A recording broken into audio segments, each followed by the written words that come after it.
Bwana, kucheza na Yanga ni kusafirisha godoro na mvua. Dina Loa tu ndaliongezea mzigo. Kwa nini? Unajiongezea mzigo. Nasema kucheza na Yanga ni kusafirisha godoro na mvua. Ni kujiongezea mzigo, ndicho ambacho kimewakuta Fountain Gate. Ndani ya dakika hizi 45 za kwanza ambao kama walifurukuta hivi. Lakini kadiri mechi ilivyokuwa inacheza ndio godoro lilikuwa linasafirishwa na mvua.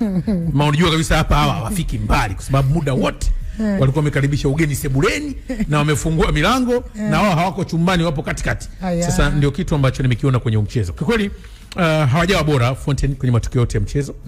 Hawajawa bora kwa maana kwamba kuzuia mchezo, isipokuwa walikuwa ni watu ambao wanacheza kama wanazinga. Unajua kuzinga? Ile yani mnazinga. Yani uchambulii unazinga. Sasa mtu anayezinga unaamini nguvu yake haitofika mbali. Ndio maana tukanasibisha kwamba hawa ni kama mtu anaweza safirisha godoro kwenye mvua. Nikiloana si unajua ongezeka uzito. Ndio basi. Kwa Fountain Gate walikuwa wanasafirisha godoro kwenye mvua.